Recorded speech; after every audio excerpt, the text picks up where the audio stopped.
12 के बाद मैं क्या बयान करूं क्या ना बयान करूं, मैं खुद चक्कर में पड़ जाता हूं।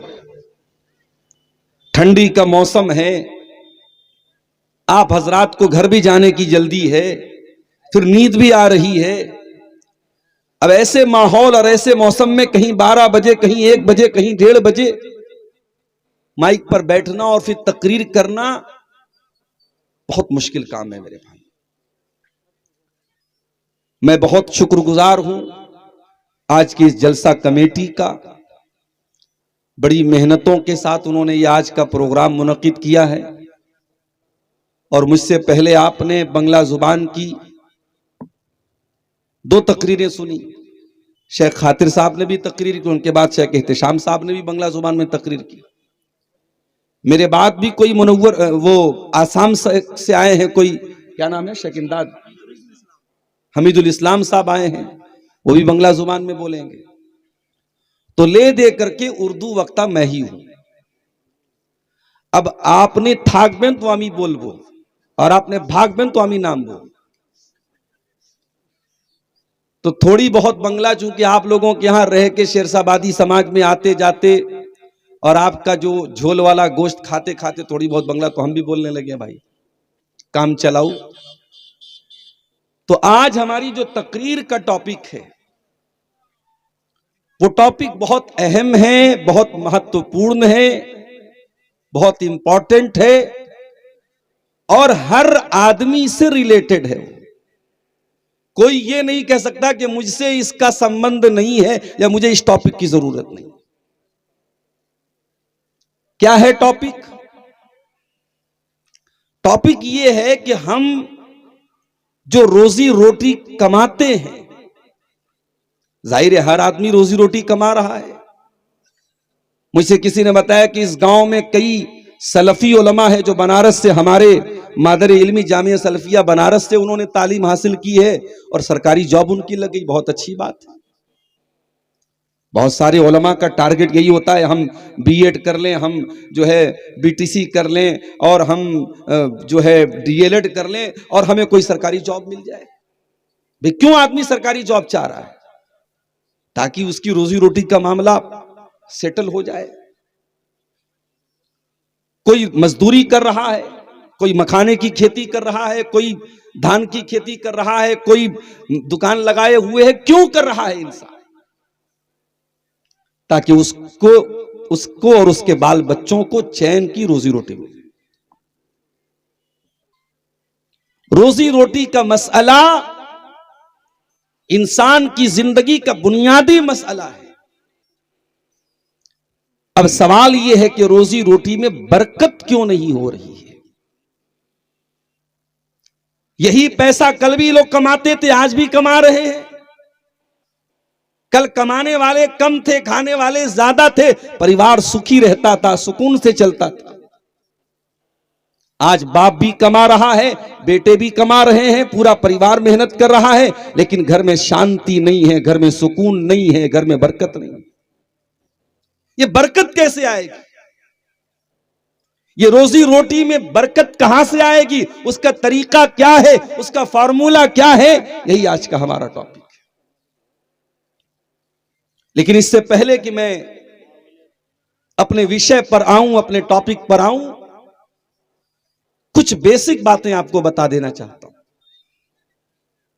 मेरे भाइयों, इस्लाम अल्लाह का दीन है और अल्लाह ताला को मालूम है इंसान को किस चीज की आवश्यकता है और किस चीज की आवश्यकता नहीं है। अल्लाह ने कुरान में अगर यह कहा है नमाज पढ़ो, तो अल्लाह ने कुरान में यह भी कहा है कि जाकर के रोजी तलाशो। अल्लाह ने भीख मांगने की इजाजत आपको नहीं दी है। अल्लाह ने घर में बैठ करके अल्लाह अल्लाह करो और आसमान से खाना बरसेगा, अल्लाह ने ऐसी शिक्षा नहीं दी है, ऐसी तालीम नहीं दी है। वल्लज़ी जअल लकुमुल अर्द ज़लूलन फमशू फी मनाकिबिहा वकुलू मिर रिज़्क़िही व इलैहिन नुशूर।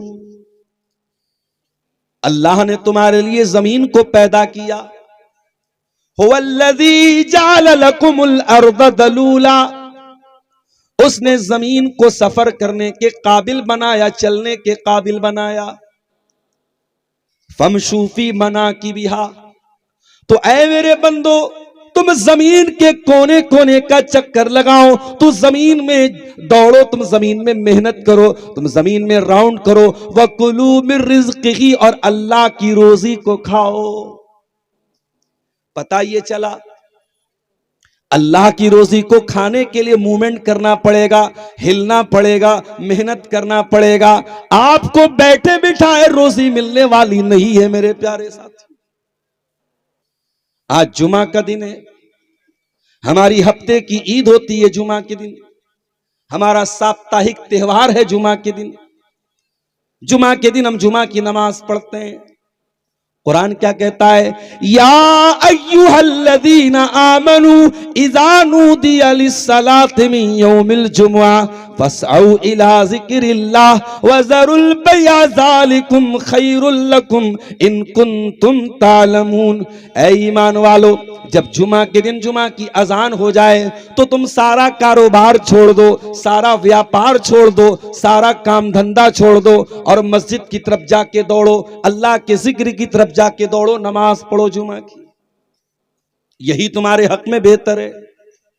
फैज़ा कुदियतिस सलाह, और जब ये नमाज खत्म हो जाए, जब ये नमाज पूरी हो जाए, अल्लाह ये नहीं कह रहा है कि जुमा का दिन है, अब तुमने जुमा की नमाज पढ़ दी, अब छुट्टी मना लो, अब आराम कर लो। फरमाया नहीं, फैज़ा कुज़ियतिस सलातु फंतशिरू फिल अर्दी वब्तगू मिन फज़लिल्लाह। ऐ मेरे बंदो, जब तुम जुमा की नमाज पढ़ लो तो जमीन के अंदर फैल जाओ और अल्लाह की रोजी तलाश करो, रोजी रोटी कमाओ, मेहनत करो, मजदूरी करो, कारोबार करो। तुम्हें जो ड्यूटी मिली है तुम अपनी ड्यूटी करो, लेकिन बैठे बैठे मत रहो। इस्लाम जाहिलों का दीन नहीं है। मां, नौजवानों को मैसेज दे रहा हूं, ये रात रात भर बैठ करके मोबाइल पर लगे रहना, ये कुछ न करना और बाप के ऊपर बोझ बन जाना, परिवार के ऊपर बोझ बन जाना, नौजवानों ये अच्छी चीज नहीं है, ये इस्लाम की शिक्षा नहीं है। अरे जब तुम जवान हो गए, जब तुम बालिग हो गए तो बैठे न रहो, दिमाग चलाओ, मेहनत करो, हाथ पैर चलाओ। हलाल रोजी कमाने के बहुत सारे रास्ते हैं। इस्लाम बैठे रहने की तालीम नहीं देता है। उर्दू में कहावत है, हरकत में बरकत है। बुझते पारेन कि ना? हरकत में बरकत। हरकत मीन्स मूवमेंट। आप जब मूवमेंट करेंगे, आप जब मेहनत करेंगे तब बरकत होगी। आप बैठे रहेंगे तो बरकत नहीं होगी। ये उर्दू की कहावत है। अब इसकी मैं एक दलील आपको देता हूं। हजरत ईसा अलैहिस्सलाम का नाम आपने सुना होगा। उनके अब्बा का नाम क्या था भाई? ईसा अलैहिस्सलाम के अब्बा का नाम है? क्या नाम था? बोले वालिद नहीं थे। माशाअल्लाह, ईसा अलैहिस्सलाम बगैर बाप के पैदा हुए थे। उनकी मां का नाम कोई बता सकता है? मरियम। बच्ची पैदा हो तो मरियम नाम रखो। ये क्या उल्टे सीधे नाम रखते हो? बड़ा अजीब मसला है। आपके शेरशाबादी में भी, बंगाल में भी जाता हूं, लड़कियों के नाम, लड़कों के नाम अजीबो गरीब नाम रखे। लड़के का नाम अनवारुल, जफरुल। अरे भाई जफरुल क्या नाम है? अनवारुल क्या नाम है? अनवारुल इस्लाम है कि अनवारुल उलूम है कि अनवारुद्दीन है? क्या है? अनवारुल नाम रख दिया। लड़कियों का नाम अजीबो गरीब। मरियम नाम रखो, फातिमा नाम रखो, आयशा नाम रखो, जैनब नाम रखो, रुकैया नाम रखो, हफ्सा रखो, जुवैरिया रखो, मैमूना। अरे नबी की बेटियों के, नबी की बीवियों के, नबी के सहाबियात पे नाम रखोगे, नामों की कमी नहीं। ईसा अलैहिस्सलाम की मां का नाम मरियम है। कुरान कहता है वज़कुर फिल किताबी मरियम, याद करो मरियम को, इदिन तबज़त मिन अहलिहा मकानन शर्किया। मरियम बहुत नेक औरत थी, बैतुल मुकद्दस में रहती थी, 24 घंटे अल्लाह की इबादत करती थी। और बैतुल मुकद्दस में जो पूरब साइड का हिस्सा था, जो पूर्वी छोर था, वहीं पर एक कमरे में बैठ करके वो अल्लाह की इबादत करती थी। फत्तखज़त मिन दूनिहिम हिजाबा, मरियम पर्दे में रहती थी, किसी से मिलती जुलती नहीं थी, अकेले में बैठ के अल्लाह को याद करती रहती थी। मेरी प्यारी माँ बहनों, गौर करो कि मरियम कितनी नेक औरत है। मस्जिद में रहती हैं, अलग कमरे में उनके लिए कमरा बना है, बैतुल मुकद्दस के एक कमरे में वो रह करके अल्लाह की इबादत करती हैं। आज आपके सीमांचल में बहुत सारी अहले हदीस की मस्जिदों में भी जुमा की नमाज में औरतों का इंतजाम नहीं है, ईदगाह में औरतों का इंतजाम नहीं है। आप जलसा कर रहे हैं, औरतों का पिंडाल लगाया आपने, आप समाज में तमाम चीजों में औरतों का इंतजाम करते हैं, लेकिन जुमा की नमाज में अगर आप महिलाओं के लिए व्यवस्था नहीं करते, अगर औरतों के लिए इंतजाम नहीं करते, अगर ईद की नमाज में आप औरतों के लिए इंतजाम नहीं करते, तो आप औरतों के ऊपर बहुत बड़ा अत्याचार कर रहे हैं, बहुत बड़ा जुल्म कर रहे हैं। आप औरतों को दीन की तालीम से और दीन की शिक्षा से दूर कर रहे हैं। मेरे साथ दीन सीखने का जितना अधिकार आपको है, उतना ही आपकी माताओं और बहनों को भी है, आपकी माँ और बहनों को भी है। मेरे प्यारे साथियों, जुमा की नमाज में औरतों का इंतजाम कीजिए और ये मत कहिए कि हमारे यहाँ बड़ी गरीब आबादी है। मैं देखता हूं, मैं जानता हूं, जब आप किसी काम को करने को ठान लेंगे, मैं देखता हूं लोग गांव में चंदा करके कई कई लाख इकट्ठा कर लेते हैं। अगर आप तय कर लें कि अपने गांव की जामा मस्जिद में हम औरतों के लिए अलग इंतजाम करेंगे, उनकी एंट्री अलग होगी, उनके लिए अलग से पर्दे का इंतजाम होगा, वो आए और जुमा की नमाज पढ़ें, मेरे भाइयों यकीन मानो समाज में बहुत सारा परिवर्तन आएगा, बहुत सारी समाज में महिलाओं की बहुत सारी बुराइयां दूर हो जाएंगी। जलसे में सिर्फ आ जाने से, जलसा आपके यहाँ एक मेले की तरह एक मनाया जाता है, औरतें आती हैं, कुछ बैठ करके जलसा सुनती हैं, कुछ बैठ करके शॉपिंग कर रही हैं, लेकिन आप मस्जिद में जब औरतों का इंतजाम करेंगे और जुमा की नमाज में वो आएंगी, सुकून के साथ शांति के साथ वो बैठ करके आधा घंटा खुतबा सुनेंगी। इसलिए औरतों का मस्जिद में आना जुमा के लिए बहुत जरूरी है। मेरे साथ मरियम मस्जिद में अकेली रहती हैं। अल्लाह कहता है फअरसलना इलैहा रूहना, हमने मरियम के पास अपने फरिश्ते को भेजा, जो फरिश्तों का सरदार है, जो फरिश्तों का मुखिया है, जिसका नाम रूहुल अमीन है, जिब्रील है। हमने जिब्रील को मरियम के पास भेजा। फतमस्सल लहा बशरन सविया, और जिब्रील एक बहुत स्मार्ट और हैंडसम इंसान की शक्ल में आए। इसका मतलब यह हुआ कि फरिश्ते इंसान की शक्ल धारण कर सकते हैं, इंसान के रूप में आ सकते हैं। जिब्रील अलैहिस्सलाम इंसान की शक्ल में आए। मरियम अकेले अल्लाह की इबादत कर रही हैं, जिब्रील इंसान की शक्ल में उनके सामने आए। एक औरत, अकेली औरत एक मर्द को देखती है, उसकी फीलिंग क्या हो सकती है, उसका एहसास क्या हो सकता है। क़ालत इन्नी अऊज़ु बिर्रहमानि मिनका इन कुन्त तक़िया, मरियम कहती हैं, ऐ अल्लाह के बंदे, मैं रहमान की पनाह चाहती हूँ, मैं अल्लाह की पनाह चाहती हूँ। अगर तू मुत्तकी आदमी है, अगर तू अल्लाह से डरने वाला है, मेरे करीब मत आना, मुझे छूने की कोशिश मत करना। इज्जतदार औरत अपने शरीर तक किसी और को पहुंचने नहीं देती। मेरी माँ और बहनों, माफ कीजिएगा, आज का समाज बुराइयों में सर से पैर तक लथपथ है। अब तो हालात वो हो चुके हैं कि आज हमें पाक और साफ लड़के और लड़कियों को चिराग लेके ढूंढना पड़ रहा है। समाज उस लेवल तक पहुंच चुका है, समाज उस स्टेज तक पहुंच चुका है कि शायद कोई लड़का ऐसा मिले जिसका कोई लड़की के साथ रिलेशन ना हो, शायद कोई लड़की ऐसी मिले जिसका कोई बॉयफ्रेंड ना हो। समाज उस लेवल पर पहुंच चुका है। हरामकारी और ज़िनाकारी और बदकारी ने समाज को इस लेवल तक पहुंचा दिया है कि आज पाक दामन लड़के और लड़कियों को चिराग लेके ढूंढना पड़े। अपनी बहनों को एक पैगाम देना चाहता हूं। आजकल चल रहा है प्यार और मोहब्बत के नाम पे बहुत कुछ चल रहा है, मगर याद रखना, कोई इंस्टाग्राम पे आके प्यार का इकरार करे, कोई व्हाट्सएप पर आकर के मोहब्बत का इकरार करे, कोई स्नैपचैट पे आके आई लव यू लिख दे, तुम धोखा मत खा जाना मेरी बहनों। ऐ मेरी कौम की बेटियों, ऐ मेरी कौम की बहनों, मैं तुम्हें बड़े प्यार के साथ ये पैगाम देना चाहता हूं, जो तुमसे मोहब्बत करेगा वो ज़िना करके तुम्हें जहन्नम में लेके नहीं जाएगा।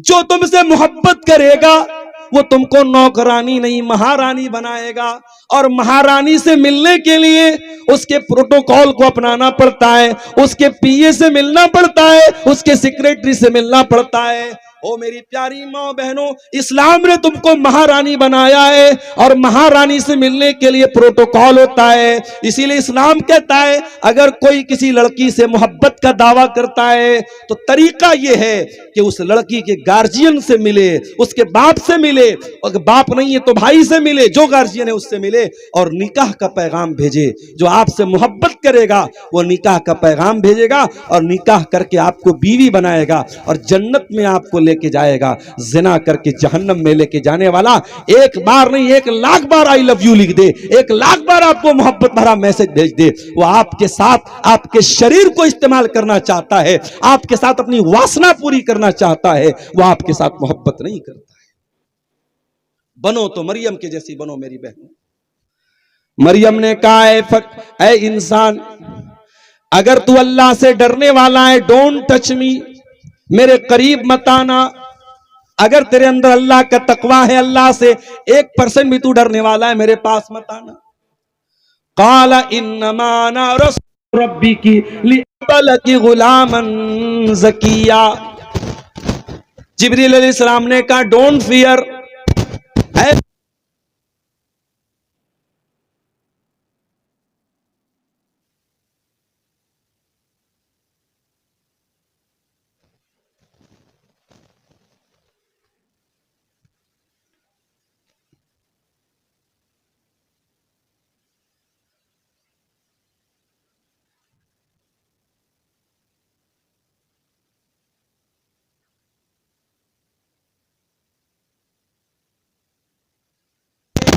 ससनी बशर, मुझे किसी इंसान ने टच भी नहीं किया है। वलम अकु बगिया, मैं कोई बदचलन औरत नहीं हूं, मैं कोई बदकिरदार औरत नहीं हूं, मैं कैसे मां बन सकती हूं। काला कज़ालिक, फरिश्ते ने कहा अल्लाह ताला के लिए कोई चीज इम्पॉसिबल नहीं है। इन्नमा हुआ अम्रु रब्बिक, ऐ मरियम ये तेरे रब का हुक्म है, तेरे रब ने कह दिया कि ये होना है तो हो करके रहेगा। काला कज़ालिक काल रब्बुकी हुआ अलैया हय्यिन, तेरे रब ने कहा कि मेरे लिए आसान है। वकान अम्रम मक़दिया, ये हो करके रहेगा। फ़हमलत, फरिश्ते ने कहा और मरियम प्रेग्नेंट हो गई। अल्लाह के हुक्म के पेट में ईसा सलाम अमल की शक्ल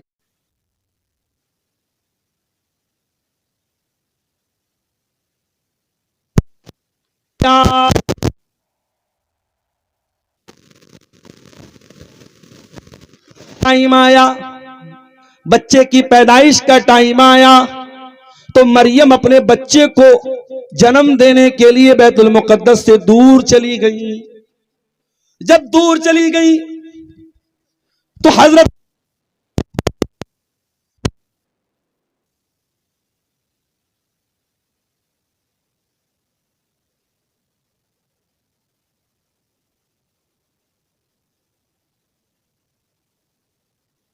रोने लगी और कहने लगी कालत या लैतनी मित्तु क़ब्ला हाज़ा व कुन्तु नसिय्यम मनसिया।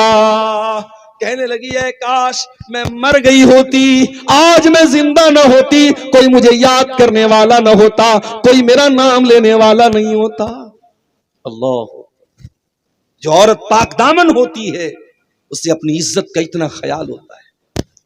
मरियम ने कुछ गलत काम नहीं किया है, मगर मरियम को अपनी इज्जत का ख्याल है कि कल समाज क्या बोलेगा। कहती है कि काश मैं मर गई होती। फनादाहा मिन तहतिहा अल्लाह तहज़नी कद जअल रब्बुकी तहतकी सरिया। अल्लाह के फरिश्ते ने आवाज दी, ऐ मरियम डरो नहीं, तुम्हें बच्चा पैदा होगा, तुम्हें कोई परेशानी की जरूरत नहीं है। और डिलीवरी के टाइम तुमको पानी चाहिए, तुम कमजोर न हो जाओ, पानी की जरूरत पड़ेगी। जरा नीचे देखो, अल्लाह ने पानी की नहर जारी कर दी, मरियम के लिए नहर जारी। उसके बाद अल्लाह कहता है वह हुज़्ज़ी इलैकी बिजिज़्इन नख़ला, और ए मरियम इस पेड़ की टहनी को तुम हिलाओ, इस पेड़ की टहनी को तुम हरकत दो, इस पेड़ की टहनी को तुम हिलाओ। आपके ऊपर ए मरियम, आपके ऊपर ताजा ताजा खजूरें गिरेंगी। मरियम डिलीवरी का टाइम है, और आप जानते हैं कि डिलीवरी के टाइम औरत को बहुत दर्द होता है, औरत बहुत पेन में होती है, बहुत दर्द में होती है, बहुत कमजोर होती है। और दुनिया के हर समाज में जब औरत को डिलीवरी का टाइम आता है तो उसको ताकत की चीजें खिलाई जाती हैं। आप क्या भी खिलाई जाती होंगी, हमारे यहाँ बनारस में भी कुछ मेवा वगैरह डाल करके बनाते हैं, कुछ चीजें औरतों को देते हैं। आप क्या भी देते होंगे।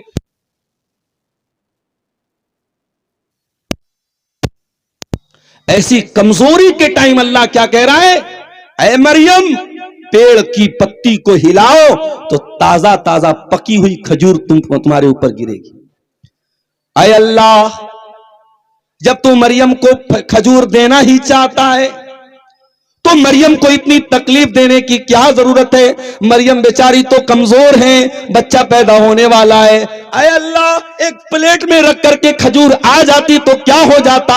अल्लाह ने सबक दिया, नहीं मेरे बंदे, हम मरियम को ये सबक दे रहे हैं कि ऐ मरियम जब तू पेड़ को हिलाएगी तब खजूर गिरेगी, बैठे बिठाए तुझको खजूर मिलने वाली नहीं है। हरकत में बरकत है। जब मरियम ने खजूर को हिलाया तब जाकर के खजूर पकी हुई जमीन पे गिरी। अच्छा, आपके यहां तो खजूर की खेती नहीं होती होगी कि होती है? खजूर की खेती कहां होती है? रेगिस्तानी इलाके में होती है। और खजूर पकती कब है? मई जून में पकती है। और अल्लाह क्या कह रहा है, ऐ मरियम जब तू पेड़ को हिलाएगी तो पकी हुई खजूर गिरेगी। इसका मतलब यह हुआ कि ईसा अलैहिस्सलाम कब पैदा हुए? मई जून की गर्मी में पैदा हुए। लिहाजा ईसाई जो उनका जन्मदिन कब मनाते, बोलो भाई? 25 दिसंबर को मनाते। तो ये ठीक आछे ना गलत आछे? गलत आछे। ईसाइयों को पता ही नहीं कि ईसा कब पैदा हुआ। ईसा दिसंबर के जाड़े में नहीं, मई जून की गर्मी में पैदा हुए थे, जब खजूर पक जाती है। पकी हुई खजूर मरियम को मिली। तो पता ये चला कि अगर आपको कुछ पाना है तो कुछ मेहनत करना पड़ेगा मेरे प्यारे साथी। आप जब हरकत करेंगे तब बरकत मिलेगी। आप जब हिम्मत करेंगे, हिम्मते मर्दा मददे खुदा, जब आप हिम्मत करेंगे, कारोबार करना है, बिजनेस करना है तो आपको पैसा लगाना पड़ेगा, कैपिटल लगाना पड़ेगा, रिस्क लेना पड़ेगा। प्रॉफिट भी हो सकता है, लॉस भी हो सकता है। आप जब तक हिम्मत नहीं करेंगे आप आगे नहीं बढ़ेंगे। आज भारत का मुसलमान अगर आगे बढ़ना चाहता है उसे हिम्मत से काम लेना पड़ेगा, वरना दुनिया तो चाहती है कि आप पंचर बनाने वाले बन जाए। दुनिया चाहती है आप चिकन की दुकान खोल लें, आप मटन की दुकान खोल लें, पकौड़ी की दुकान खोल लें, बस आप छोटे छोटे यही काम करें। दुनिया नहीं चाहती है कि आप तरक्की करें। मेरे प्यारे साथियों, अगर तरक्की करना है, आगे बढ़ना है तो आपको हिम्मत से काम लेना पड़ेगा, जुर्रत से काम लेना। और एक बात और याद रखो, आपके मुकद्दर में जितनी रोजी मिली लिखी है वो कोई माई का लाल आपसे छीन नहीं सकता। और जो रोजी मिलने वाली नहीं है, आप सिकोरना से अररिया, पूर्णिया, फारबिसगंज नहीं, पटना, दरभंगा, आप हिंदुस्तान के किसी भी कोने में चले जाओ, जो रोजी आपके मुकद्दर में नहीं लिखी है वो आप नहीं पा सकते हैं मेरे साथी। और ये बात मैं क्यों कह रहा हूं, आइए दलील भी सुन। अहले हदीस का स्टेज है, अमी किस्सा कहानी बोलबो ना, अमी ओनली कुरान हदीस बोलबो इंशाअल्लाह। हदीस सुनिए, आप अपनी मां के पेट में होते हैं और आपकी तकदीर लिखी जाती है। अल्लाह के प्यारे नबी फरमाते हैं, इन्ना अहदकुम युजमउ फी बतन उम्मिही, तुम में से कोई इंसान जब अपनी मां की पेट में होता है तो उसको पहले मिलाया जाता है। साइंस भी कहती है कि मर्द का स्पर्म और औरत के एग्स ये मिलते हैं तो बच्चा पैदा होता है। तो अल्लाह के नबी कह रहे हैं कि मां के पेट में मिलाया जाता है। सुम्मा यकूनु अलकतन, फिर वो जमा हुआ खून बन जाता है। सुम्मा यकूनु मुज़गतन, फिर वो गोश्त का लोथड़ा बन जाता है। और जब वो 120 दिन का होता है, 4 महीने का होता है, अल्लाह के प्यारे नबी फरमाते हैं फयुनफक़ु फ़ीहि रूहुहु, उस बच्चे की रूह फूंकी जाती है। अब मुझे नहीं मालूम कि मेडिकल साइंस क्या बोलती है, लेकिन अल्लाह के नबी की हदीस पर हम ईमान रखते हैं। नबी ने फरमाया बच्चा मां के पेट में 4 महीने का होता है तो रूह फूंक दी जाती है। अब मसला सुन लो, अगर बच्चा मरा हुआ पैदा है और 4 महीने के बाद पैदा हुआ है, जनाजे की नमाज पढ़ी जाएगी, क्योंकि रूह फूकी जा चुकी है। जरूरी नहीं है, कंपलसरी नहीं है, अनिवार्य नहीं है, लेकिन अगर 4 महीने के ऊपर बच्चा पैदा हुआ है तो उसकी नमाज जनाजा पढ़नी चाहिए, उसको कफनाना भी चाहिए, क्योंकि उस बच्चे के अंदर रूह डाली जा चुकी है। अभी एक सवाल आया था, एक बीमारी होती है, गालिबन मैं भूल रहा हूं, उसका नाम एसिनोफेलिया होता है। एसिनोफेलिया क्या होता है?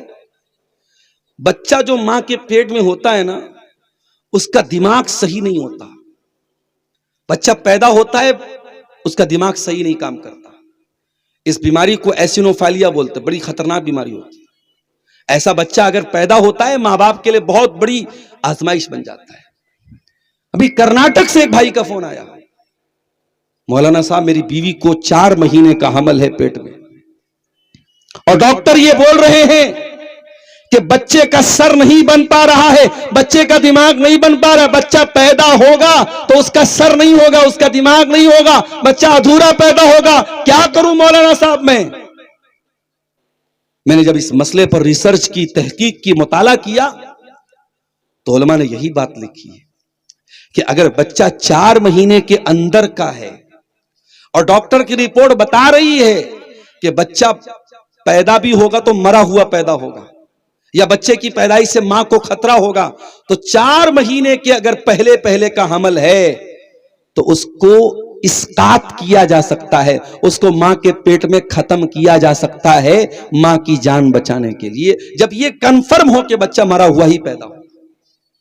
लेकिन अब अगला जुमला सुनिएगा, अगर बच्चा 4 महीने के ऊपर का हो चुका है, मां के पेट में 4 महीने के ऊपर का हमल हो चुका है, तो चूंकि उसके अंदर रूह डाली जा चुकी है, अब उलमा कहते हैं बहुत खतरनाक बात है, अब उसे मां के पेट में उसको इस्कात करना, खत्म करना, यह तभी जायज है जब बहुत आखिरी स्टेज हो और यह यकीन हो कि बच्चा जिंदा नहीं रह सकता है और बच्चे की डिलीवरी का कोई चांस नहीं है, और डिलीवरी होगी तो मां की जान को खतरा होगा, तभी बच्चे का एबार्शन किया जाएगा। वरना आम हालात में बच्चे को मां के पेट में 4 महीने के बाद तो किसी भी हालत में मां खत्म नहीं किया जा सकता।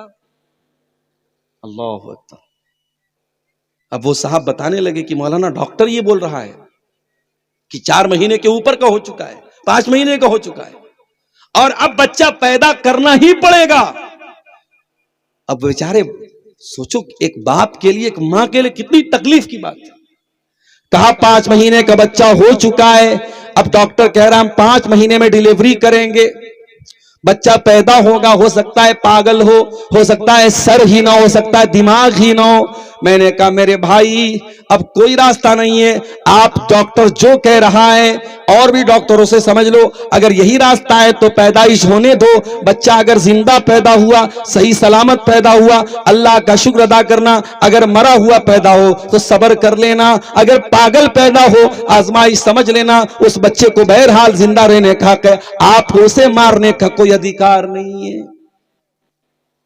तो 4 महीने का जब बच्चा होता है, अल्लाह के नबी कहते रूह डाल दी जाती है और एक फरिश्ता भेजा जाता है जो 4 चीजें लिखता है, फयुक्तबु अमलुहु व अजलुहु व रिज़्क़ुहु। वो लिखता है कि इस बच्चे का अमल क्या होगा, ये आगे चल के क्या अमल करेगा, शराबी बनेगा या बदकार बनेगा या आलिम बनेगा या मास्टर बनेगा, इंजीनियर बनेगा, डॉक्टर, उसका अमल लिखा जाता है। वह अजलहू, उसकी उम्र लिखी जाती है, 40 साल जिंदा रहेगा, 50 साल रहेगा, 10 साल रहेगा, 5 साल रहेगा, उसकी उम्र लिखी जाती है। और तीसरी चीज वह रिज़्क़ुहू, और बच्चे की उम्र लिखी जाती है, कितनी उम्र पाए, कितनी रोजी पाएगा, उस दुनिया में कितना रिस्क पाएगा, लखपति बनेगा कि करोड़पति बनेगा, कटिहार में उसके कितने मकान होंगे, पूर्णिया में कितने मकान होंगे, कितनी प्रॉपर्टी खरीदेगा, सब कुछ लिखा जाता है। और चौथी चीज लिखी जाती है वह शकीयुन और सईदुन, कि वो बच्चा बदबख्त होगा या खुशबख्त होगा,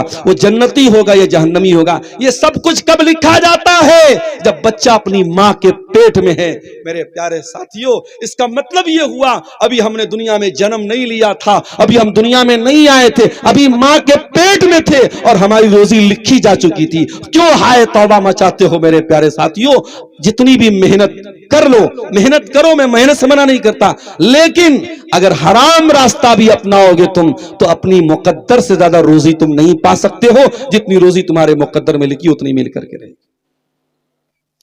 इसीलिए अल्लाह कुरान के 12वें पारे की पहली आयत में कहता है, वमा मिन दाब्बतिन फिल अर्ज़ इल्ला अलल्लाहि रिज़्क़ुहा। जमीन के ऊपर जितने चौपाए हैं, जितने इंसान हैं, जितने जानवर हैं, सबकी रोजी रोटी हमने अपने जिम्मे ले ली है। इंसान को भी रोजी देने वाले हम, हैवान को भी रोजी देने वाले हम, जितने जानदार हैं सबको रोजी देने वाले हम हैं। इस दुनिया में बहुत सारे ऐसे जानवर हैं जो अपाहिज होते हैं, बहुत सारे ऐसे जानवर हैं जो अपने घोंसले में पड़े रहते हैं, बहुत सारे ऐसे जानवर हैं वो मेहनत नहीं कर सकते, लेकिन अल्लाह उनको भी खिला रहा है। वमा मिन दाब्बतिन फिल अर्ज़ि इल्ला अलल्लाहि रिज़्क़ुहा। दुनिया में जितने भी जानदार हैं सबकी रोजी रोटी अल्लाह देता है।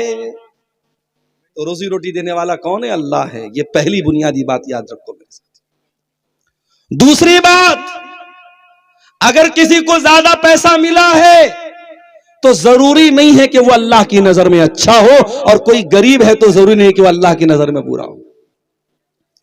अबू लहब के पास बहुत पैसा था, नबी का चचा था अबू लहब, बहुत पैसे वाला था, बहुत स्मार्ट था, बहुत हैंडसम था। ओ दुनिया वालों, तुमने तो हैंडसम होने को, खूबसूरत होने को मेयार बनाया है, तुमने पैसे को मेयार बनाया है, तुमने खानदान को मेयार बनाया है। अबू लहब के पास तीनों चीजें, खानदान भी बहुत बड़ा है, नबी का चचा है, अब्दुल मुत्तलिब का बेटा है, हाशिम का पोता है, बहुत खूबसूरत भी है, बहुत पैसे वाला भी है। लेकिन कुरान क्या कहता है? तब्बत यदा अबी लहब व तब। अबू लहब हलाक हो गया और अबू लहब ने जो कुछ कमाया था वो सब बर्बाद हो गया।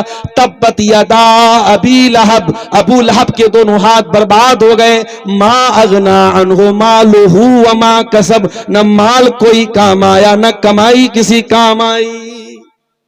तो दौलत का ज्यादा होना मेरे प्यारे साथियों, ये जरूरी नहीं कि अल्लाह के यहां आपको उत्तम बना दे, अच्छा बना दे।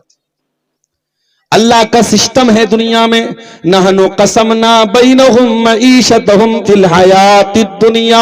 हमने अपने बंदों की रोजी रोटी को बांटा है, किसी को लखपति बनाया, किसी को करोड़पति बनाया। कोई महलों में रहता है, कोई झोपड़ी में रहता है, कोई लाख रुपया रोजाना कमाता है, कोई 100 रुपये के लिए भी मेहनत करता है, कोई टाली चला रहा है, कोई रिक्शा चला रहा है, कोई बेचारा मकान बना रहा है, लेबर का काम कर रहा है, कोई कंप्यूटर पर बैठ के लाखों करोड़ों कमा रहा है। मेरे प्यारे भाइयों, ये रोजी रोटी अल्लाह ने अपने जिम्मे ली है। रोजी रोटी की बुनियाद पर कोई अच्छा नहीं, कोई बुरा नहीं। हर इंसान मेहनत करे, स्ट्रगल करे, संघर्ष करे, लेकिन ये ना समझे कि जो पैसे वाला है वही बहुत इज्जत वाला है और जो गरीब है वो अल्लाह की नजर में हकीर है। ऐसा नहीं है। अल्लाह की नजर में अगर इज्जत का कोई मेयार है, पैसा नहीं है। अल्लाह की नजर में इज्जत का मेयार आपका तकवा है, आपकी दीनदारी है। मेरे प्यारे साथी, वक्त बड़ी तेजी से आगे बढ़ रहा है और हमारा जो टॉपिक है अभी हमने शुरू भी नहीं किया, जो बहुत अहम टॉपिक है कि रोजी में बरकत कैसे मिलेगी। आइए शुरू करते हैं। सबसे पहली चीज, अगर रोजी में बरकत चाहिए, अपने अंदर तकवा पैदा करो, अल्लाह का डर पैदा करो।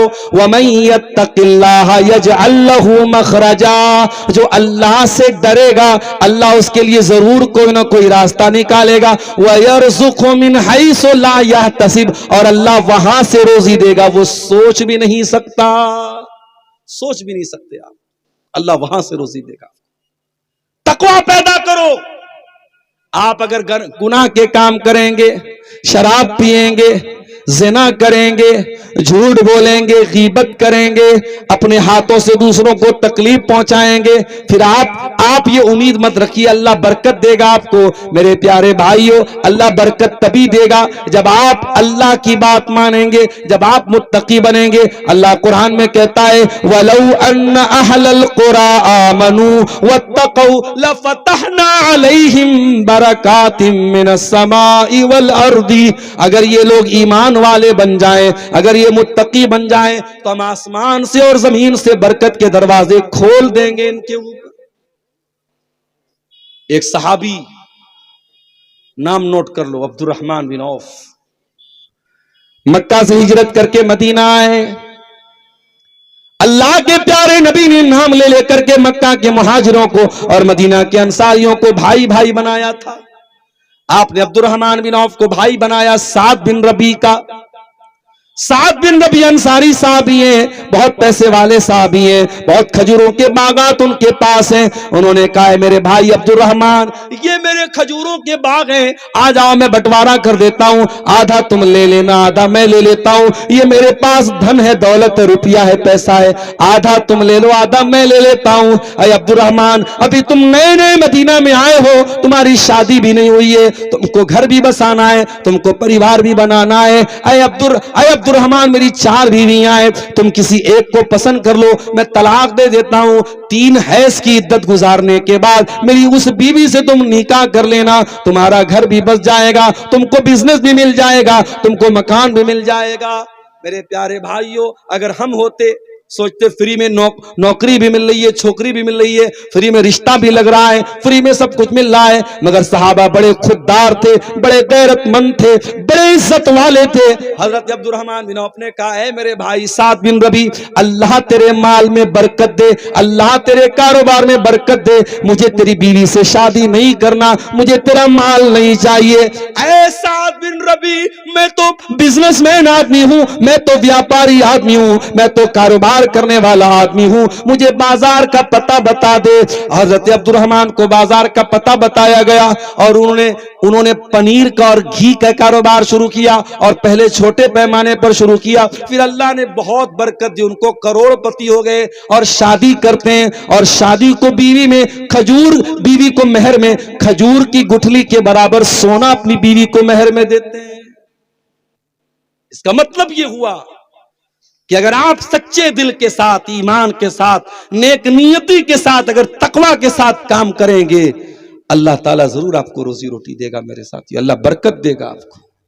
जब आपकी जिंदगी में तकवा ही नहीं होगा, जब आपकी जिंदगी गुनाहों से भरी होगी, तो कुरान क्या कहता है, ज़हरल फसादु फिल बर्रि वल बहरी बिमा कसबत ऐदिन नास। मेरे बंदो, जमीन में जहां पर भी तुमको बिगाड़ नजर आ रहा है, तबाही नजर आ रही है, वो तुम्हारे अपने करतूतों का नतीजा है।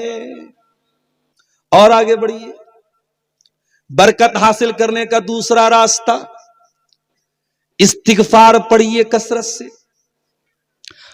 से अल्लाह ताला से तौबा कीजिए, अपने गुनाहों पर अल्लाह से माफी मांगिए, बार बार अल्लाह के सामने अपने गुनाहों का इकरार कीजिए कि अय अल्लाह, मैं बहुत गुनहगार हूं, बहुत गुनाह किए हैं मैंने, अय अल्लाह तू मेरे गुनाहों को माफ कर दे।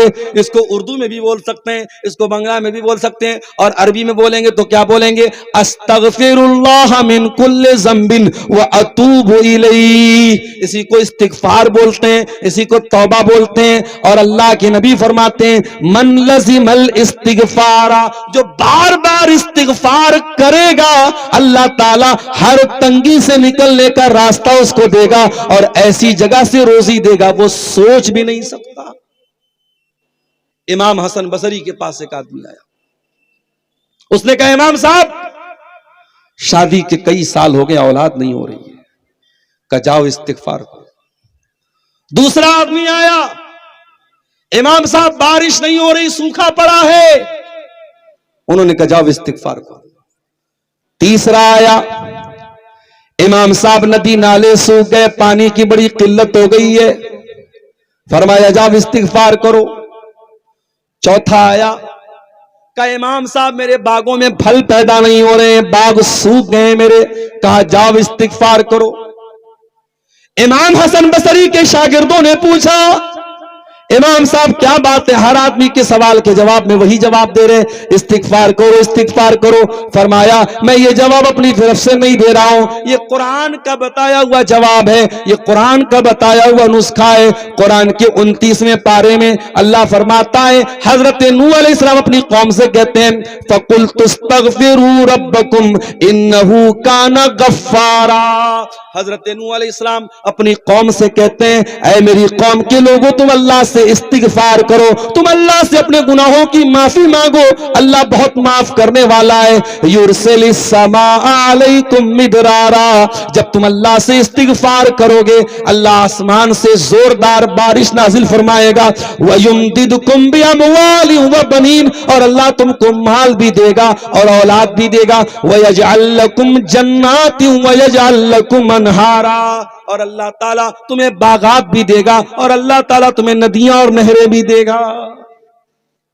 तो ये दूसरा नुस्खा है मेरे साथी, इस्तिगफार कीजिए कसरत से, अल्लाह आपको रोजी रोटी में बरकत देगा।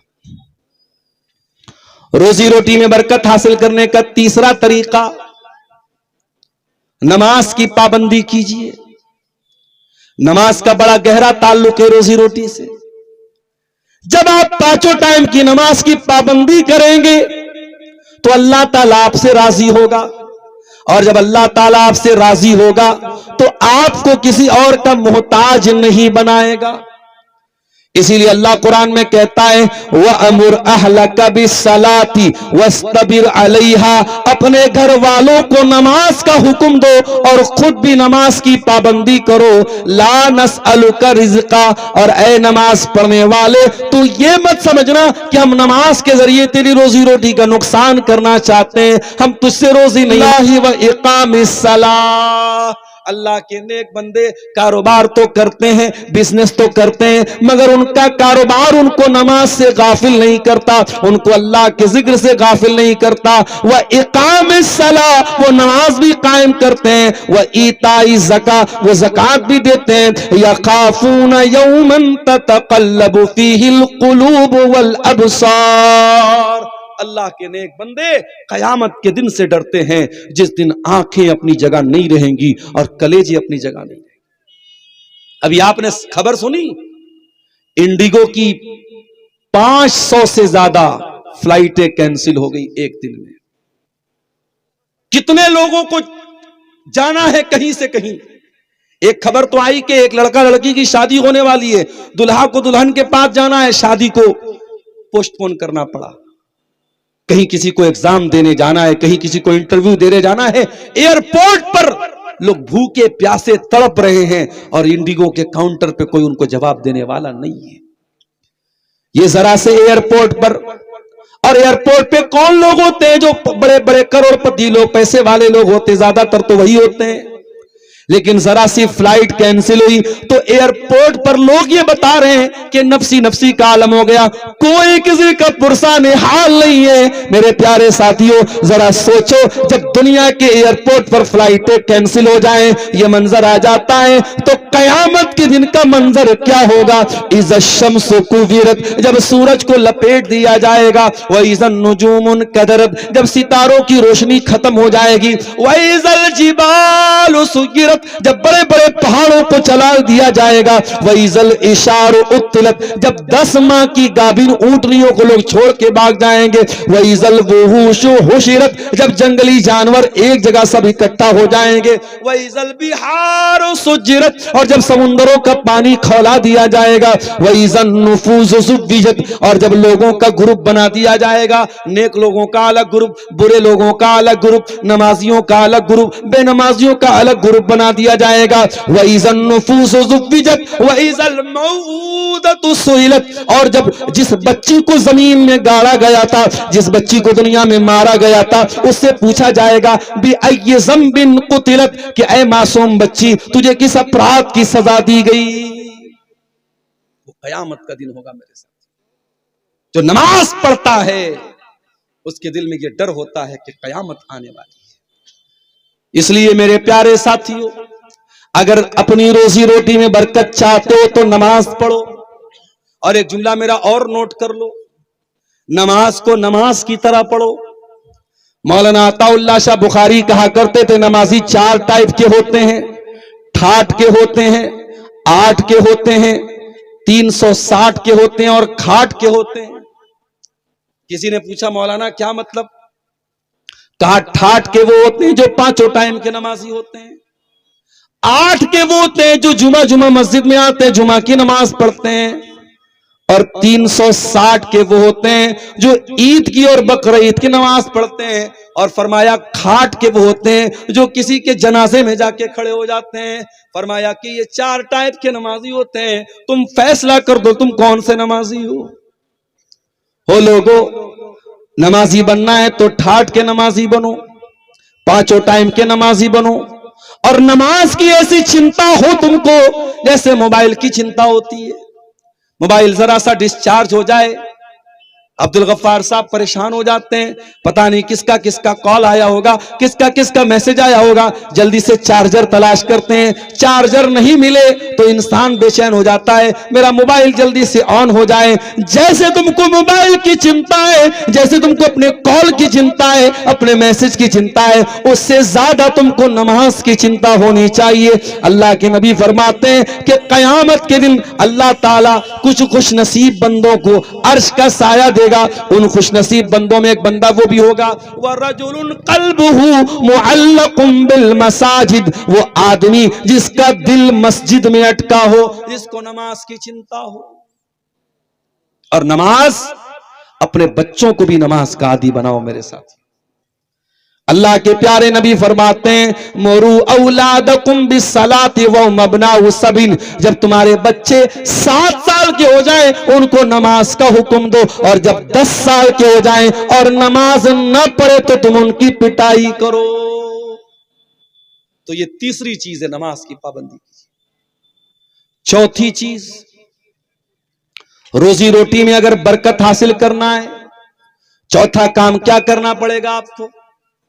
अपने आप को अल्लाह की इबादत के लिए खाली करना होगा। अल्लाह के नबी फरमाते हैं, अल्लाह ताला कहता है तफर्रग li इबादती, ऐ मेरे बंदे तू इबादत के लिए अपने आप को खाली कर दे। जब तू मेरी इबादत के लिए अपने आप को खाली कर लेगा, जब तू मेरी इबादत के लिए टाइम निकालेगा, तो ऐ मेरे बंदे मला तो सद्र का गिना, मैं तेरे दिल को मालदारी से भर दूंगा, मैं तुझे दिल का अमीर बना दूंगा, मैं तुझे दिल का मालदार बना दूंगा। माफ करना मेरे भाई, ज्यादा पैसा होना मालदारी नहीं है, ज्यादा पैसा होना मालदारी नहीं है। बड़े बड़े करोड़पतियों को भी रात में नींद नहीं आती, उनको नींद की दवा लेनी पड़ती है। बहुत पैसा है, शुगर की बीमारी है, मीठा नहीं खा सकते, चिकन नहीं खा सकते, मटन नहीं खा सकते, इसका मतलब दौलत से आप सब कुछ नहीं खरीद सकते। लिहाजा अल्लाह के नबी फरमाते हैं, लईसल गिना अन कसरतिल अर्ज़, ज्यादा पैसा होना और ज्यादा सामान होना ये मालदारी नहीं है। वलाकिन्नल गिना गिनन नफ्स, इंसान का दिल गनी हो, इंसान दिल से मालदार हो, ये असल मालदारी है। मेरे प्यारे साथियों, अल्लाह ताला कहता है तू मेरी इबादत के लिए अपने आप को खाली कर ले मेरे बंदे, मैं तेरे दिल को गनी बना दूंगा, तेरे दिल को सुकून की दौलत दे दूंगा, तेरी गरीबी को दूर कर दूंगा। और अगर हाय दुनिया में तू लगा रहेगा, सिर्फ दुनिया के चक्कर में तू लगा रहेगा, तो मैं तेरे दिल को बेसुकूनी से भर दूंगा और तेरी गरीबी को और बढ़ा दूंगा। और आगे बढ़िए, रोजी रोटी में अगर बरकत हासिल करना है, एक काम और करना पड़ेगा, गरीबों की मदद, मिस्कीनों की मदद, यतीमों की मदद करनी पड़ेगी। अल्लाह के प्यारे नबी फरमाते हैं, इन्नमा तुरज़क़ूना बिज़ुअफ़ाइकुम, तुमको जो रोजी मिलती है कमजोरों की वजह से मिलती है। 2 भाई थे अल्लाह के नबी के दौर में, एक भाई काम धंधा करता था, दूसरा भाई नबी के पास आकर के तालीम हासिल करता था। जो भाई काम धंधा करता था, एक मर्तबा वो अल्लाह के रसूल के पास आया और अपने उस भाई की शिकायत करने लगा, ये तो कोई काम धंधा नहीं करता है, ये तो बैठ करके आपके पास कुरान सीख रहा है, हदीस सीख रहा है, नबी का दीन सीख रहा है। वो अपने उस भाई की शिकायत करने लगा और अपनी वाहवाही करने लगा। अल्लाह के नबी ने फरमाया, खामोश हो जाओ, लअल्लका तुरज़क़ु बिही, हो सकता है कि तुमको रोजी इसी की वजह से मिल रही हो। ये गरीब है, ये कमजोर है, लेकिन दीन का काम कर रहा है, दीन का इल्म हासिल कर रहा है, इसको तुम हकीर न जानो, इसको तुम मामूली न समझो। हो सकता है कि इसी की वजह से अल्लाह तुम्हारी रोजी में बरकत दे रहा है। लिहाजा अगर दौलत में बरकत चाहिए तो वो वाला मिजाज मत बनाओ, चमड़ी चली जाए दमड़ी न जाए, वो मिजाज मत बनाओ। दौलत मिली है, गरीबों पर खर्च करो, यतीमों पर खर्च करो, भाइयों पर खर्च करो, मां बाप पर खर्च करो, खर्च करो मेरे प्यारे साथी। अल्लाह ताला कुरान में हमसे कहता है, व अनफिकू मिम्मा रज़क़नाकुम मिन क़ब्ल अन यातिया अहदकुमुल मौत। मेरे बंदो, तुम अल्लाह की राह में खर्च करो इसके पहले कि मौत आ जाए। फयकूल, और इंसान कहे, रब्बी लौला अख्खरतनी इला अजलिन करीब, अय अल्लाह काश के तुम मुझे थोड़ी सी मोहलत दे दे, काश की थोड़ा सा टाइम दे दे, फ़असद्दक़, मैं सदका कर लूं, मैं खैरात कर लूं, व अकुम मिनस सालिहीन, और मैं भी नेक बन जाऊं। लेकिन मरने का टाइम आ गया तो अब एक मिनट की भी फुर्सत, आपको एक पल की फुर्सत भी नहीं मिलेगी। मेरे प्यारे साथियों, इससे पहले कि मौत आ जाए, जिंदगी में तंदुरुस्ती की हालत में अल्लाह के नबी ने फरमाया, सबसे बेहतरीन सदका वो है जो इंसान व अंत सहीहुन शहीहुन, जो इंसान तंदुरुस्ती की हालत में करे, माल की मोहब्बत उसके दिल में है, उसको मालदारी की उम्मीद है, गरीबी का डर है, उस आलम में जो इंसान सदका खैरात करता है, अल्लाह को वो दान, वो पुण्य, वो सदका अल्लाह को। और आगे बढ़िए, रोजी रोटी में अगर बरकत हासिल करना है, लोगों को खाना खिलाइए, मेहमान नवाजी कीजिए। मेहमान नवाजी करने से भी घर में बरकत आती है। अल्लाह कुरान के 29वें पारे में कहता है, और आज जुमा का दिन था, आपने फजर की नमाज अगर पढ़ी होगी, फजर की नमाज में इमाम साहब ने दूसरी रकात में यह आयत आपको सुनाई होगी। अल्लाह फरमाता है, व युतइमून अत्तआम अला हुब्बिही मिस्कीनन व यतीमन व असीरा।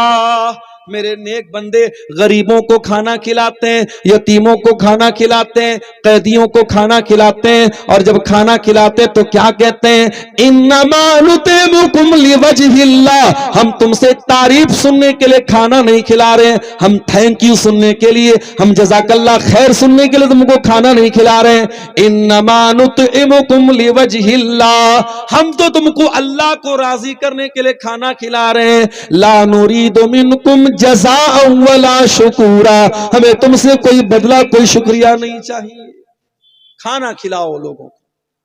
आपके दस्तरखान पे कुछ लोग आके बैठे और आपके साथ खाना खाएं तो खाना घटेगा नहीं, अल्लाह और बरकत देगा। मेरे प्यारे साथ, अल्लाह के नबी जब मदीना पहुंचे तो एक सहाबी जिनका नाम अब्दुल्ला बिन सलाम था, वो यहूदी थे पहले, वो कहते जब अल्लाह के नबी मदीना में आए तो पहला जुमला जो मैंने नबी की जबान से सुना था, क्या सुना था, अय्युहन्नास, ऐ लोगो, अफ्शुस सलाम, सलाम को बढ़ाओ, सलाम को फैलाओ, व अतिमुत्ताम, लोगों को खाना खिलाओ, वसिलुल अरहाम, और रिश्तों को जोड़ो, वसल्लु बिल्लैलि वन्नासु नियाम, और रातों को नमाज पढ़ो जब लोग सो रहे हो, तदखुलुल जन्नत बि सलाम, तुम इत्मीनान के साथ जन्नत में चले जाओगे। पता ये चला कि लोगों को खाना खिलाने से भी घर में बरकत आती है। मेरे प्यारे साथी, हजरत इब्राहीम अलैहिस्सलाम कौन नहीं जानता, बड़े मेहमान नवाज थे। एक बार फरिश्ते उनके पास आए और फरिश्ते खूबसूरत लड़कों की शक्ल में आए, स्मार्ट और हैंडसम लड़कों की शक्ल में फरिश्ते आए, और फरिश्ते आके बैठ गए। हजरत इब्राहीम अलैहिस्सलाम ने ये नहीं पूछा कहां से आए हो, मेरे रिलेशन के हो के नहीं हो, बस इतना पता लगा मेहमान आए हैं। कुरान कहता है, फराग इला अहलिही, इब्राहिम दौड़े दौड़े घर वालों के पास गए, फजा अब इजलिन हनीज, और भुना हुआ बछड़े का गोश्त लेके आए। पता ये चला कि मेहमान नवाजी में सबसे बेस्ट आइटम कौन सा है? आलू गोभी की सब्जी नहीं है, क्या है? गोश्त है। गोश्त से बेहतरीन मेहमान नवाजी नहीं हो सकती। सबसे बेहतरीन आइटम क्या है? गोश्त का आइटम। अब ये अलग बात है, आपके यहां गोश्त का मतलब खाली नॉर्मल गोश्त है, गोश्त से भी बहुत कुछ बन सकता है। तो गोश्त लेके आए, भुना हुआ गोश्त लेके, फ्राई करके लेके आए। अब वो जब गोश्त लेके आए तो फरिश्तों से कह रहे हैं खाओ भाई। उनको क्या पता कि लोग फरिश्ते हैं। फरिश्ते हाथ आगे नहीं बढ़ा रहे, नहीं खा रहे। उस जमाने में अगर मेहमान घर में आए और खाने को हाथ न लगाए तो लोग समझ जाते थे ये मेहमान नहीं दुश्मन बन के आया है। हजरत इब्राहिम डर गए, खाना क्यों नहीं खा रहा? कहने लगे अला ताकुलून, खा क्यों नहीं रहे हो? फरिश्तों ने कहा इन्ना रुसुल रब्बिक, हम आपके रब के फरिश्ते हैं, इंसान नहीं है। हम लूत अलैहिस्सलाम की कौम के ऊपर अल्लाह का अजाब उतारने के लिए आए हैं। ऐ इब्राहिम, हम इंसान नहीं है, हम फरिश्ते हैं और हमें खाने की जरूरत नहीं है। पता ये चला मेहमान को खाना खिलाना हो तो खुद खिलाना चाहिए और मेहमान को रख करके बार बार प्रेशर डालना चाहिए कि क्यों नहीं खा रहे हो। यह तरीका सिखाया मेहमान नवाजी का हजरत इब्राहिम ने। आज तो दो चार मेहमान घर में आ जाएं, हमारी बेगमों के माथे पर बल पड़ जाते हैं। ये कहां की मुसीबत हमारे घर में आ गई। आज की औरतें माफ करना मेहमान नवाजी में बहुत पीछे है मेरे प्यारे साथी। नबी के दौर में एक मेहमान आया, नबी ने अपने घर में पता लगवाया किसी के घर में खाने को कुछ है। नबी की 9 बीवियां थी, किसी के घर में खाने को कुछ नहीं। नबी की सारी बीवियों ने कह दिया ऐ अल्लाह के नबी आज हमारे घर में खाने को कुछ भी नहीं। अल्लाह के नबी खड़े होकर अपील करते हैं मैं युज़ीफ़ ज़ैफ़नी हाज़िहिल लैला, मेरे इस मेहमान को कौन अपना मेहमान बनाएगा? आज की रात कौन खाना खिलाएगा?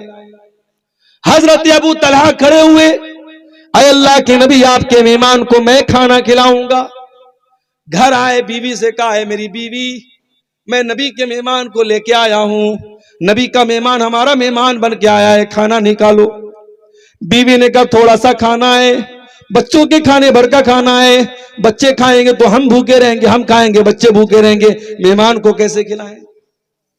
कहा एक काम करो, नबी का मेहमान लेके आया हूं, खाली पेट तो वापस नहीं कर सकता। एक काम ये करो, बच्चों को बहला फुसला के सुला दो, मैं मेहमान को लेके आता हूं।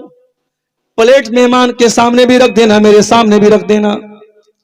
मैं मेहमान सारा खाना मेहमान की प्लेट में डाल दूंगा, अपनी प्लेट खाली रख लूंगा और झूठ मूठ का मुंह चलाऊंगा। मेहमान समझेगा मैं भी खाना खा रहा हूं, मेरा मेहमान का पेट भर जाएगा, समझो हमारा पेट भर गया। अल्लाह। साहबी अबू तलहा मेहमान को लेके आए और इसी तरीके पर अमल किया। सारा खाना मेहमान की प्लेट में डाला और खुद की प्लेट को खाली छोड़ दिया, खुद भूखे रह गए, मेहमान को खाना खिलाया। अगले दिन सुबह जब अल्लाह के नबी के पास पहुंचे, अल्लाह के नबी ने फरमाया ऐ अबू तलहा, तुम्हारे जैसे लोगों के बारे में कुरान की आयत नाजिल हो गई है, वयूसिरूना अला अनफुसिहिम वलौ कान बिहिम खसासा। अल्लाह के कुछ ऐसे बंदे भी होते हैं जो अपना हक कुर्बान करके दूसरों की मदद करते हैं। मेहमान नवाजी करो मेरे प्यारे साथी, इससे भी आपकी रोजी रोटी में बरकत आएगी। और आगे बढ़िए, रोजी रोटी में अगर बरकत हासिल करना है, अपने रिश्तेदारों का पता लगाइए। अगर आप सिकोरना में रहते हैं, अगर आपकी कुछ रिश्तेदारी प्राणपुर में, कुछ रिश्तेदारी कटिहार में है, कुछ रिश्तेदारी मनिहारी में है, आप अपने रिश्तेदारों को पता कीजिए। अगर उनको कोई जरूरत है, उनकी जरूरत पूरी कीजिए, उनके सुख में काम आइए, दुख में काम आइए। इसको शरीयत में कहते हैं सिला रहमी। और जब आप सिला रहमी करेंगे तब आपकी रोजी रोटी में बरकत होगी। अल्लाह के प्यारे नबी फरमाते हैं तअल्लमू मिन अंसाबिकुम मा तसिलून बिही अरहामकुम। ओ लोगो, अपने रिश्तेदारों के बारे में जाना करो, पहचाना करो। आप तो गांव के रहने वाले हैं, बनारस जैसे शहर की मैं बात करता हूं।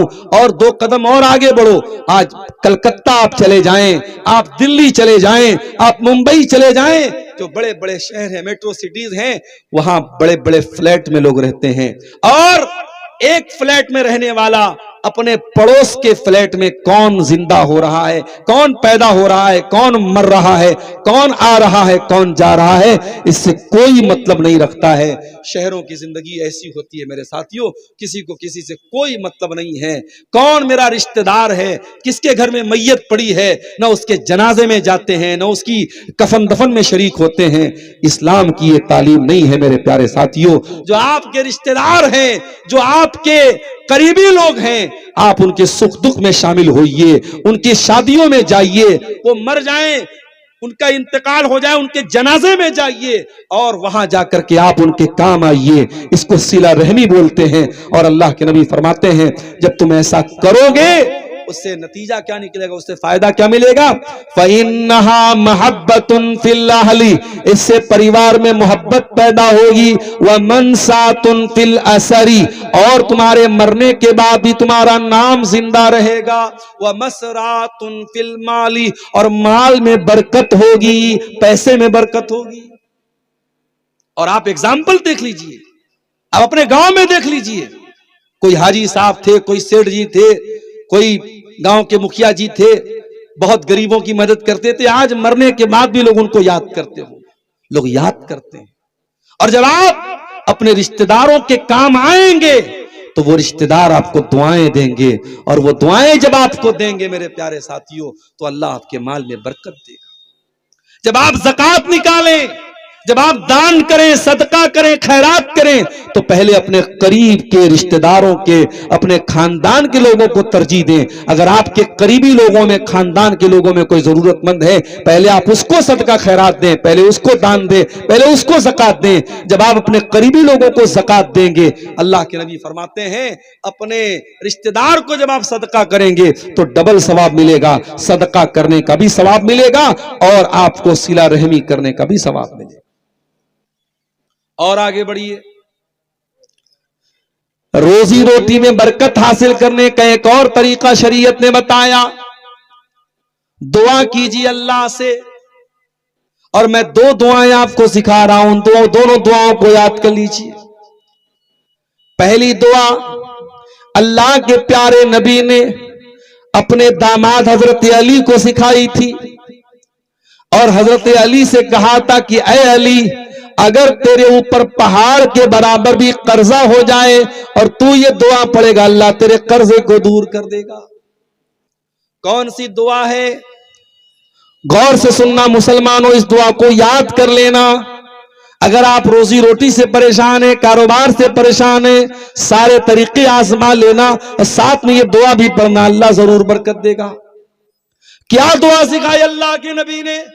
अल्लाहुम्मा क़्फ़िनी बिहलालिका अन हरामिक, ऐ अल्लाह इतना हलाल दे दे जो मेरे लिए काफी हो जाए।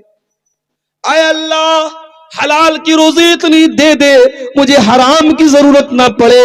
वो अगनिनी बिफज़लिका अम्मन सिवाका, और ऐ अल्लाह अपने फजलो करम से इतना मालदार कर दे कि तेरे सिवा किसी और के दर पे जाना ना पड़े।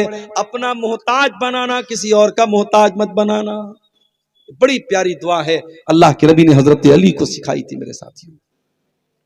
दूसरी दुआ जो अल्लाह के नबी नमाज में पढ़ते थे, अल्लाहुम्मा इन्नी अऊज़ु बिका मिन फितनतिल मसीहिद दज्जाल व अऊज़ु बिका मिन फितनतिल महया वल ममात। ऐ अल्लाह मैं तेरी पनाह चाहता हूं दज्जाल के फितने से, मैं तेरी पनाह चाहता हूं जिंदगी के फितने से, मैं तेरी पनाह चाहता हूं मौत के फितने से। अल्लाहुम्मा इन्नी अऊज़ु बिका मिनल मासमी वल मगरम, ऐ अल्लाह मैं तेरी पनाह चाहता हूं गुनाहों से, और मैं तेरी पनाह चाहता हूं कर्जों से। कर्जे से भी अल्लाह के नबी पनाह मांगते थे। बहुत इमरजेंसी हो तभी इंसान को कर्जा लेना चाहिए, वरना कर्जा लेने वाले की जिंदगी झूठ वाली जिंदगी बन जाती है। बार बार उसे झूठ बोलना पड़ता है, झूठा वादा करना पड़ता है। इसलिए अल्लाह के नबी ने कर्जे से अल्लाह की पनाह मांगी। मेरे प्यारे साथियों, अगर आप रोजी रोटी में बरकत चाहते हैं तो आपको दुआ का सहारा भी लेना पड़ेगा। क्यों? क्योंकि रज़्ज़ाक़ अल्लाह है, राज़िक़ अल्लाह है, रोजी देने वाला अल्लाह है, रिस्क की कुंजियां उसके पास हैं। आप मेहनत कीजिए, आप कारोबार कीजिए, लेकिन उस अल्लाह से भी दुआएं करते रहिए मेरे साथ। रोजी रोटी में बरकत हासिल करना, एक और चीज बता रहा हूं, नोट कर लो उसको। आजकल नजर भी बहुत तेज लगती है। अभी कोई मोहम्मद अल्ताफ नाम का लड़का इसी सीमांचल का है, मैं उसको मैसेज किया है फेसबुक पर, वो मैसेज का जवाब भी नहीं दे रहा है। अगर यहां बैठा हो या मेरी आवाज वहां उस तक पहुंचे तो मैं उससे कहूंगा, वो फेसबुक पर मेरी बच्ची की तस्वीर बार बार वो डाल रहा है। मैं पर्सनली मैं अपने बच्चों की तस्वीर बहुत, मैं हराम नहीं समझता हूं, लेकिन मैं परहेज करता हूं। क्यों परहेज करता हूं? मैंने गौर किया है कि जब बच्चों की तस्वीर आप सोशल मीडिया पे डालते हैं, बच्चे बीमार पड़ जाते हैं, नजर लगती है बच्चों को। दुनिया में हर आदमी आपका शुभ चिंतक नहीं है, आपका खैर खा नहीं है। बहुत सारे दुश्मन भी हैं, बहुत सारे हासिद भी हैं, आपसे हसद करने वाले, आपसे दुश्मनी करने वाले। इसलिए छोटे बच्चों की, मासूम बच्चों की तस्वीरें सोशल मीडिया पे मत डाला करो मेरे साथियों। और ये मोहम्मद अल्ताफ नाम का कोई लड़का है, सीमांचल का रहने वाला है, उसने फेसबुक पर कोई पेज बनाया है और चुन चुन करके मेरी बच्चियों का फोटो वो डाल रहा है। गलत काम कर रहा है। मेरी बच्चियों का फोटो मेरा पर्सनल फोटो माना जाएगा, और आप अपने चैनल पे, अपने पेज पे उसको डाल रहे हैं बगैर मेरी इजाजत के। ये गुनाह है, ये गलत है, और ये हिंदुस्तानी कानून के हिसाब से भी ये गलत है। तो नजर लगती है मेरे साथ। आपका कारोबार बहुत अच्छा चल रहा है, आप बहुत अच्छा पैसा कमा रहे हैं, बहुत सारे ऐसे हासिदीन हैं जो आपसे हसद करते हैं, उनको बहुत नजर आता है ये इतना पैसा कमा रहा है। इसलिए हसद करने वालों के हसद से भी अल्लाह की पनाह मांगा करो। सूरे फलक और सूरे नास कसरत से पढ़ा करो। कुल अऊज़ु बिरब्बिन नास मलिकिन नास इलाहिन नास मिन शर्रिल वसवासिल खन्नास अल्लज़ी युवस्विसु फी सुदूरिन नास मिनल जिन्नति वन नास। ऐ नबी आप कह दीजिए, मैं पनाह चाहता हूं लोगों के रब की, लोगों के बादशाह की, लोगों के माबूद की, उस वसवसा डालने वाले खन्नास के शर से, जो लोगों के सीने में शर डालता है, जो लोगों के सीने में वसवसा डालता है। और ये शैतान जिन्नात में से भी होता है और इंसानों में से भी होता है। सूरे नास ये पढ़ा करो मेरे भाई, सूरे फलक पढ़ा करो। कुल अऊज़ु बिरब्बिल फलक, ऐ नबी आप कह दीजिए मैं पनाह चाहता हूं सुबह के रब की, मिन शर्रि मा खलक, हर उस चीज की बुराई से जो अल्लाह ने पैदा की है। व मिन शर्रि गासिकिन इज़ा वक़ब, और मैं अल्लाह की पनाह चाहता हूं रात की बुराई से जब रात छा जाए। व मिन शर्रि नफ़्फ़ासाति फिल उक़द, और जादू करने वालियों के शर से भी मैं अल्लाह की पनाह चाहता हूं, जो गिरे लगा लगा करके मंत्र पढ़ पढ़ के फूंक मारती है। व मिन शर्रि हासिदिन इज़ा हसद, और मैं अल्लाह की पनाह चाहता हूं हसद करने वाले के शर से जब वो हसद करता है। ये दो सूरतें हैं कुरान की, सूरे फलक और सूरे नास। इसको कसरत से पढ़ा करो मेरे साथ। अगर आपका बच्चा, आपका छेला आपकी में बहुत खूबसूरत है, अगर आपके बच्चे बच्ची बहुत खूबसूरत हैं, बच्चे को जब देखो तो माशा अल्लाह बोलो, और बच्चे को गोद में लेके दुआ पढ़ के दम किया करो। वईज़ुका बिकलिमातिल्लाहि ताम्मा मिन कुल्लि शैतानिन व हाम्मा व मिन कुल्लि ऐनिन लाम्मा।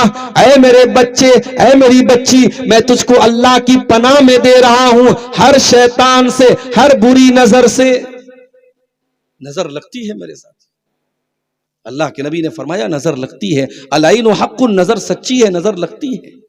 और ये नजर इतनी खतरनाक है, अल्लाह के नबी ने एक सही हदीस में फरमाया नजर लगती है इंसान को कब्र में पहुंचा देती है। इंसान को नजर लगती है, इंसान पर इतना बुरा असर पड़ता है, इंसान मर जाता है, कब्र में चला जाता है। और ऊंट को नजर लगती है, ऊंट ज़बा होकर के हांडी में पहुंच जाता है। लिहाजा नजरे बद से अगर बचना है तो सुबह शाम के अज़कार पढ़ा करो, जो अल्लाह के प्यारे नबी सुबह शाम अल्लाह के का जिक्र करते थे, अज़कार पढ़ते थे, उन दुआओं को पढ़ा करो, उन अज़कार को पढ़ा करो, अपने घर में सूरह बकरा पढ़ा करो। मेरे प्यारे साथियों, ये तमाम चीजें आपको जादू से बचाएंगी, नजर बद से बचाएंगी। और रोजी रोटी में अगर बरकत हासिल करना है, एक और बहुत अहम चीज आपको बता रहा हूं, उसको भी नोट कर लो। कोई नया बिजनेस शुरू करने जा रहे हो, कोई नई जॉब करने जा रहे हो, अब समझ में नहीं आ रहा है, पता नहीं ये बिजनेस मेरे लिए बेहतर होगा कि नहीं होगा, ये जॉब मेरे लिए अच्छी होगी कि नहीं, कंफ्यूजन है, कोई मसला नहीं। इस्लाम ने कहा 2 रकात नमाज पढ़ो, इस्तिखारा की नीयत से 2 रकात नमाज पढ़ लो, और 2 रकात नमाज पढ़ने के बाद अल्लाह से दुआ करो, अल्लाहुम्मा इन्नी अस्तखीरुका बिइल्मिका व अस्तक़दिरुका बिकुदरतिका व अस्अलुका मिन फज़लिकल अज़ीम व इन्नका तक़दिरु व ला अक़दिर व तालमु व ला आलम व अंता अल्लामुल ग़ुयूब। अल्लाहुम्मा इन कुन्ता तालमु अन्ना हाज़ल अम्र खैरुल ली फ़ी दीनी व माशी व आक़िबत अमरी फ़क़दुर होली व यस्सिर होली सुम्मा बारिक ली फी। ये दुआ इस्तिखारा है, इसको याद कर लो। आय अल्लाह, मैं तेरे इल्म के जरिए तुझसे भलाई का सवाल करता हूं, तेरी कुदरत के जरिए तेरी कुदरत का सवाल करता हूं, तेरे अजीम फजल का सवाल करता हूं। अय अल्लाह, तू कुदरत रखता है, मैं कुदरत नहीं रखता हूं, तू जानता है, मैं नहीं जानता हूं, तू अल्लामुल ग़ुयूब है। अय अल्लाह, अगर ये चीज मेरे हक में बेहतर है, फी दीनी व माशी व आक़िबत अमरी, अगर मेरे दीन के लिए अच्छी है, मेरी दुनिया की जिंदगी के लिए अच्छी है, मेरे मामले के अंजाम के लिए अच्छी है, फ़क़दुर होली व यस्सिर होली। अय अल्लाह, इस चीज को मेरे मुकद्दर में लिख दे, इसको मेरे लिए आसान कर दे, सुम्मा बारिक ली फी, और फिर मुझे इसके अंदर बरकत दे दे।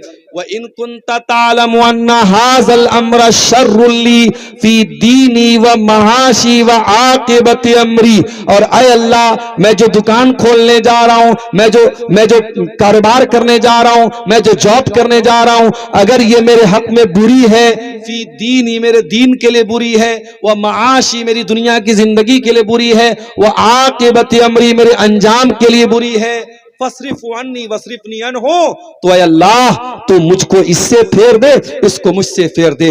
वक़्दुर लियल खैर हैसु कान, और मेरे लिए अल्लाह मेरे मुकद्दर में भलाई लिख दे, जहां भी भलाई हो मेरे मुकद्दर में लिख दे। ये इस्तिखारा की दुआ है। 2 रकात नमाज पढ़ करके इस्तिखारा की ये दुआ पढ़ लीजिए। उसके बाद अगर आपका दिल इत्मीनान, अगर मुतमईन होता है कि हाँ आपको ये जॉब करनी चाहिए, तो जॉब शुरू कर दो। अगर आपका दिल कहता है कि हाँ ये कारोबार करना चाहिए, तो आप कारोबार शुरू कर दो। लेकिन अगर ये दुआ पढ़ने के बाद भी और ये 2 रकात नमाज पढ़ने के बाद भी आपका दिल मुतमईन नहीं होता है, और ये दुनिया के किसी भी चीज में इस्तिखारा कर सकते हैं आप। अगर आपका रिश्ता कहीं लगा है, लड़की बहुत अच्छी है, लेकिन आपका दिल मुतमईन नहीं हो रहा है कि मुझे उस लड़की से शादी करना चाहिए कि नहीं करना चाहिए, वहां पर भी आप इस्तिखारा की नमाज पढ़ सकते हैं। किसी लड़की का रिश्ता लगा है, लड़का ठीक ठाक है, माँ बाप को पसंद है, लेकिन लड़की का दिल मुतमईन नहीं हो रहा है कि मुझे उस लड़के से रिश्ता करना चाहिए नहीं करना चाहिए, वहां पर भी इस्तिखारा की नमाज पढ़ी जा सकती है। और जब तक दिल को इत्मीनान न हो जाए, बार बार इस्तिखारा करते रहो। जब दिल एक चीज पर जम जाए और दिल एक चीज पर इत्मीनान हो जाए दिल को, उसके बाद वो काम कर दो। जब आप इस्तिखारा करके वो काम करेंगे तो अल्लाह ताला बरकत देगा। मेरे प्यारे साथियों, अगर रोजी रोटी में बरकत हासिल करना है तो आपको इस्तिखारा भी करना चाहिए। अब एक चीज और बयान करके मैं अपनी गुफ्तगू को खत्म करूंगा। आप अगर रोजी रोटी में बरकत चाहते हैं तो एक काम आप और कीजिए, मशवरा कीजिए।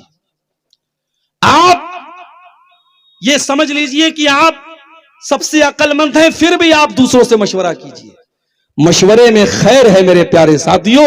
अल्लाह कुरान में अपने नबी से कहता है, वशाविरहुम फिल अम्री, ऐ नबी आप अपने सहाबा से मशवरा किया करें, अपने सहाबा की राय लिया करें, सहाबा से मशवरा करके कोई काम किया करें। आज हमारे मदरसे क्यों बर्बाद हो रहे हैं? आज हमारे इदारों में क्यों टूट फूट चल रही है? क्योंकि हर जगह तानाशाही है, हर जगह डिक्टेटरशिप है। अरे डिक्टेटरशिप से मुल्क भी तबाह हो जाता है, देश भी बर्बाद हो जाता है। जब मशवरा करने वाले अच्छे लोगों से, आप मदरसे की कमेटी चला रहे, आप कोई फैसला करें, मदरसे की कमेटी को बिठा करके मशवरा करके करें। मुसलमानों का काम मशवरे से होना चाहिए। अगर आपके घर में कोई बिजनेस हो रहा है, 4 भाई 5 भाई मिलकर काम कर रहे हैं और बिजनेस में लॉस हो रहा है, बिठाओ सारे भाइयों को, भाई हमको इस बिजनेस में लॉस हो रहा है, चलो कुछ और सोचते हैं। 4 भाइयों के साथ आप बैठ करके मशवरा करेंगे, 4 तरीके का दिमाग उसमें लगेगा, और जब 4 तरीके का दिमाग लगेगा तो अल्लाह ताला जरूर कोई ना कोई रास्ता निकालेगा। और जब आप मशवरा करेंगे और उसके बाद अगर आपका डिसीजन गलत भी हो जाएगा तो चूंकि सबके मशवरे से वो काम हुआ था, इसलिए आप पर अकेले इल्जाम नहीं आएगा। और जब आप बगैर मशवरे के कोई काम करेंगे, सारा इल्जाम आपके सर पे आएगा, इसी ने अपने मन से ये काम किया था इसीलिए काम बिगड़ गया। तो मशवरे में मेरे प्यारे साथियों खैर है, आप मशवरा कीजिए और मशवरा करके आप कोई काम आगे बढ़ाइए, इंशाअल्लाह अल्लाह ताला उसमें बरकत देगा। और एक चीज और रह गई थी, अगर अल्लाह ने ताकत दी तो हज कर लो मेरे भाई, उम्रा कर लो। अगर पैसे वाले हो हज और उम्रा कर लो, हज और उम्रा करने से भी रोजी में बरकत आती।